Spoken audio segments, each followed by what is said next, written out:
అందరికీ నమస్కారం. భార్యాభర్తల మధ్య అన్యోన్యంగా ప్రేమగా ఉండాలంటే ఏ విధంగా ఉండాలో కొన్ని వాక్యాల ద్వారా మనం తెలుసుకుందాం. మన జీవితంలో ఈ విధంగా ఉండడం వల్ల ఎంతో అన్యోన్యంగా ఉంటారని నా అభిప్రాయం అండి. అందరి జీవితాలలో కూడా తెలుసుకుందాం. నీకెంత అదృష్టం కలిసి వచ్చినా, నువ్వెంత కష్టం చేసేవాడివి అయినా, నీ భార్య సహకారం లేనిదే నువ్వే రంగంలోనూ రాణించలేవు.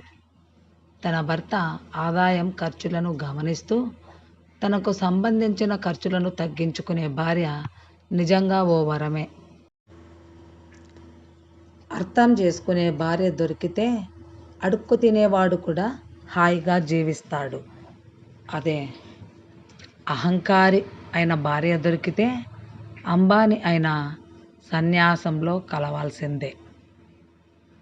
ప్రతి భర్త తన భార్యను మరో తల్లి రూపంగా భావిస్తే, ప్రతి భార్య తన భర్తను మొదటి బిడ్డగా పరిగణిస్తుంది. ఇదే మధురమైన బంధం, ఇప్పటికీ ఎప్పటికీ. భార్యకు సేవ చేయడం అంటే బానిసగా బ్రతుకుతున్నామని కాదు అర్థం. ఆ బంధాన్ని గౌరవిస్తున్నామని అర్థం. సంసారం అంటే కలిసి ఉండడమే కాదు, కష్టాలే వచ్చినా, కన్నీరే ఏరులై పారినా ఒకరిని ఒకరు అర్థం చేసుకొని కడవరకు తోడు విడవకుండా ఉండడం. ఒక మంచి భర్త భార్య కన్నీరు తుడుస్తాడు ఏమో కానీ, అర్థం చేసుకునే భర్త ఆ కన్నీటికి కారణాలు తెలుసుకొని మళ్ళీ తన భార్య కళ్ళలో కన్నీరు రాకుండా చూసుకుంటాడు. భార్యాభర్తల సంబంధం శాశ్వతం. కొంతమంది మధ్యలో వస్తారు, మధ్యలోనే పోతారు. భార్యకి భర్త శాశ్వతం, భర్తకు భార్య శాశ్వతం. ఇలాంటి వ్యవహారాలు చక్కగా నిర్వహించగలిగే ప్రతి గృహిణి గొప్ప విద్యావంతురాలి కిందే లెక్క. అమ్మ లేకుంటే మనకు జన్మ లేదు, భార్య లేకుంటే ఆ జన్మకు అర్థమే లేదు. మోజు తీరగానే మూలనేసేసేది కాదు మూడు ముళ్ళ బంధం. ముసలితనంలో కూడా మనసెరిగి ఉండేదే మాంగళ్య బంధం. బంధాలు శాశ్వతంగా తెగిపోకుండా ఉండాలి అంటే ఎదుటివారు తప్పు చేస్తే క్షమించాలి, మనం తప్పు చేస్తే క్షమించమని అడగాలి. మూర్ఖురాలైన మహిళ తన భర్తను బానిసను చేసి ఆ బానిసకు యజమానిగా ఉంటుంది. కానీ తెలివైన మహిళ తన భర్తను రాజును చేసి ఆ రాజుకు తను రాణిగా ఉంటుంది. కుటుంబంలో ఎన్ని కీచులాటలున్నా సమాజంలో భర్త పరువు నిలబెట్టాల్సిన బాధ్యత భార్యది. భార్యను చులకనగా చూడకుండా గౌరవించవలసిన ధర్మం భర్తది. నీ సంతోషం నేను కాకపోయినా నా చిరునవ్వు మాత్రం నువ్వే.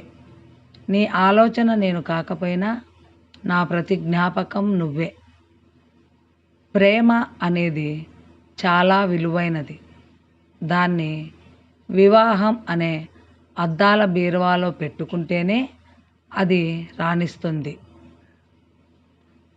సృష్టి తీర్చిదిద్దిన అతి గొప్ప కళాఖండం కుటుంబం.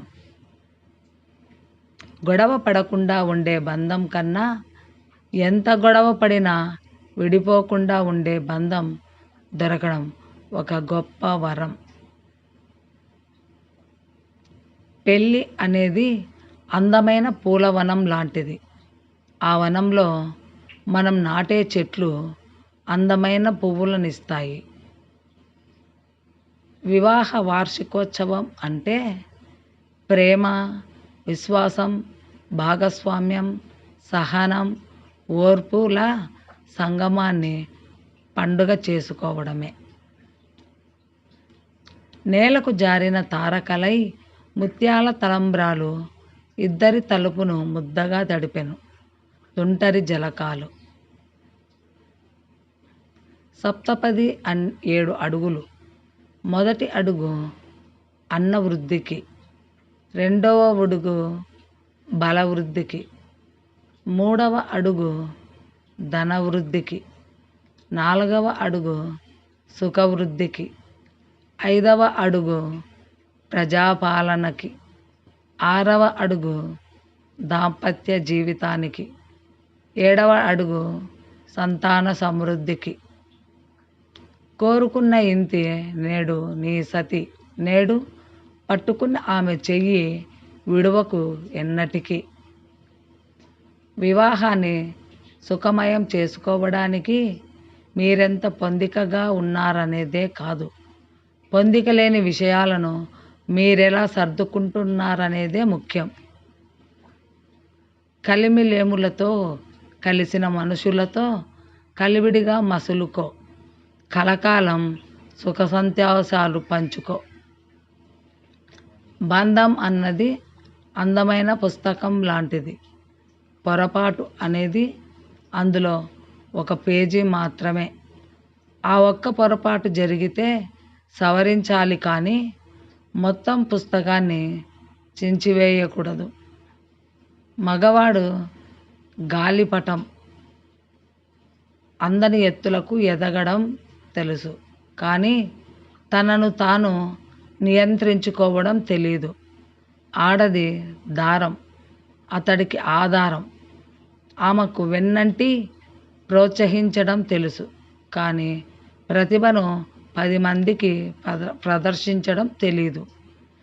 విడివిడిగా దేనికి విలువ లేదు, ఒక్కటైతే ఇద్దరికి తిరుగులేదు.